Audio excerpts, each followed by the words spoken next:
நேற்று நிறைய சார்ஜஸ் எல்லாம் சொல்லிட்டு போயிருக்கிறாரு பிரதம மந்திரி.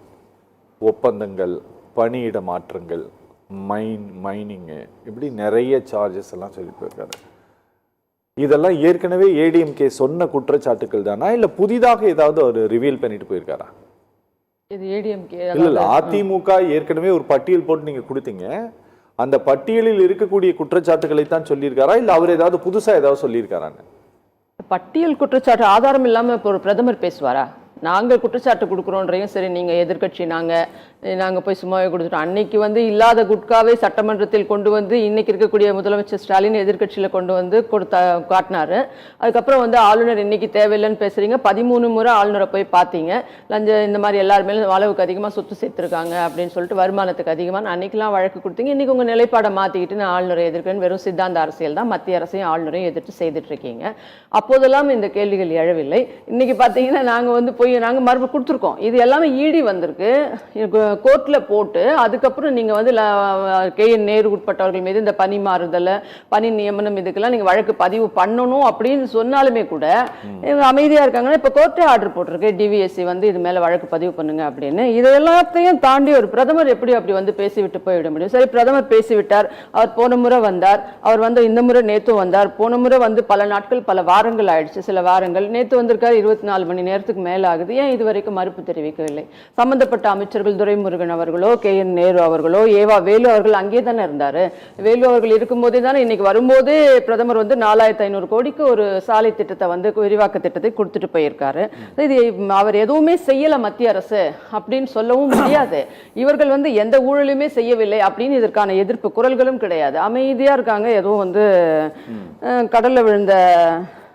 கடலை தப்பி தவறி விழுந்தவர்கள் மாதிரி அமைதியாக கிணத்துல போட்ட கல் மாதிரி இருக்காங்க எல்லாரும். ஏன் பதில் கொடுங்களேன், ஏன் மறுப்பு கொடுங்களேன். ஏன் முதலமைச்சர் ஒரு ட்வீட் போடலாமே, வாய்க்கு வந்ததை பேசிட்டு போயிட்டாரு பிரதமர், அப்படியெல்லாம் கிடையாதுன்னு. இது வரைக்கும் எந்த எதிர்ப்பும் கிடையாது. அப்படி இருக்கும்போது அவர் அப்படி பேசிட்டு போயிட்டாரு. நீங்க சொன்ன குற்றச்சாட்டுக்கெல்லாம் எப்படி சொல்ல முடியும்? ஒரு பிரதமர் என்பவர் ஒரு அதிகாரமிக்க பதவியில் மக்களால் தேர்ந்தெடுக்கப்பட்டு இருக்கக்கூடியவர். ஓப்பன் ஏர்ல அவர் அதை பத்தி அது பேசுறாருன்னா அதை ஜஸ்ட் லைக் தட்னு கடந்து விட்டு போய்விட முடியாது. மறுத்திருக்கலாமே இவங்க, அதில் தவறு இருந்தால். இவங்க மறுக்காம அமைதியா இருக்கிறாங்கன்னு சொல்றீங்களா? ஆமா, அது மாத்திரம் கிடையாது, அதற்கான முகாந்திரங்கள் எல்லாமே இருக்குது. ஏன் இன்னும் வழக்கு பதிவு செய்யவில்லைன்னு 2வது முறையாக நம்மளுடைய ஹானரபிள் சென்னை ஹைகோர்ட் கண்டிச்சிருக்கு. ஸோ விரைவில் அதற்கான ஏற்பாடுகள் நடக்கும். DVSC போடும். நாம போய் எதிர்கட்சி நாங்க கொடி பிடிச்சிட்டோம், நாங்க போராட்டம் பண்ணி தான் இதுக்கு மேல அதில் சொல்லணும்னு ஒன்றும் கிடையாது. நாங்க செய்ய வேண்டிய எல்லாத்தையும் செய்துட்டோம். அந்த வழக்கும் நாங்க தான் போட்டோம், அனைத்து இந்திய அண்ணா திராவிட முன்னேற்ற கழகம் சார்பாக. ஸோ அது 2 நாளைக்கு முன்னாடி சொல்லியிருக்காங்க. அது எல்லாமே உண்மைதான். இந்த ஆட்சி அகற்றப்பட வேண்டிய ஆட்சி, மக்கள் விரோத ஆட்சி. இது மக்களுக்கான ஆட்சி கிடையாது, ஒரு குடும்பத்திற்கான ஆட்சி, அமைச்சர்களுக்கான ஆட்சி. குறுநில மன்னர்களாக மக்களை கொள்ளையடித்துக் கொண்டிருக்கக்கூடிய திமுக குறுநில மன்னர்கள், அமைச்சர்கள் ஒரு குடும்பத்திற்கான ஆட்சின்றதுல ஏதாவது மாற்று கருத்து இருந்தால் ஆட்சேபனை யார் வேணா தெரிவிக்கலாம், பதில் சொல்ல தயாரா.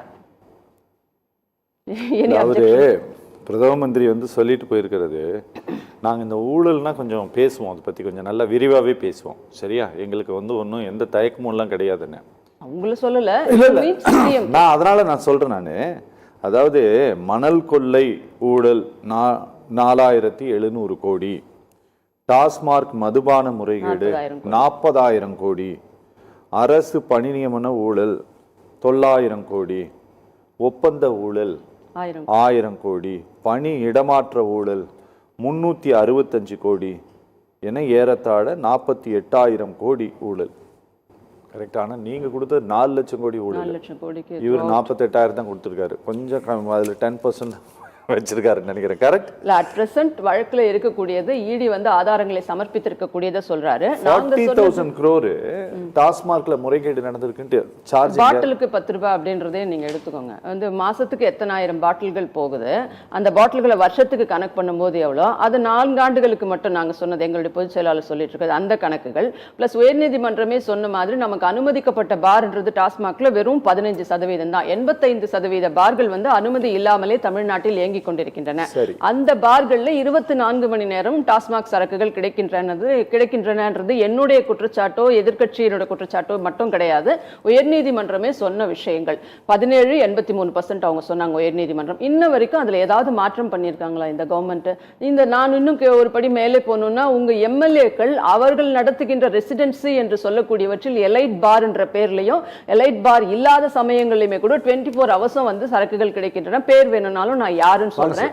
எங்கே வந்து 100க்கு கிட்ட கள்ளச்சாராய மரணங்கள் நடைபெற்றதோ, அது மரக்காணமா இருந்தாலும் கள்ளக்குறிச்சியா இருந்தாலும் கடலூராக இருந்தாலும் எல்லா பகுதிகளிலும் இன்றைக்கும் கிடைக்கின்றன. அவற்றின் மூலம் உங்களுக்கு கிடைக்கக்கூடிய வருவாய் என்ன?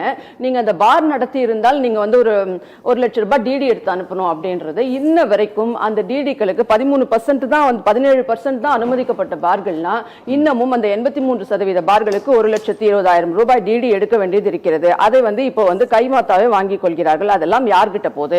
இதெல்லாம் கணக்கு போனா 40,000 கோடின்றது ஜஸ்ட் லைக் தட், அதை விட டபுளாவே கிடைக்கக்கூடியது. இன்னொன்னு, இந்த செந்தில் பாலாஜி அவர்கள் அமைச்சராக இருக்கும்போது அவர் சிறைக்கு செல்வதற்கு முன்பாக 50,000 கோடி ரூபாய் டாஸ்மாக் நாங்கள் இலக்கு வைத்து வியாபாரம் செய்யறோம்னு சொன்னது யாரு? அந்த டார்கெட்டை கிட்டத்தட்ட இன்னைக்கு அடைந்து கொண்டிருப்பது யார்? அதற்கு முறையான கணக்குகள் இருக்கின்றனவா? அப்படி இருக்கும்போது பிரதமர் சொன்னதில் என்ன தவறு? ஓகே.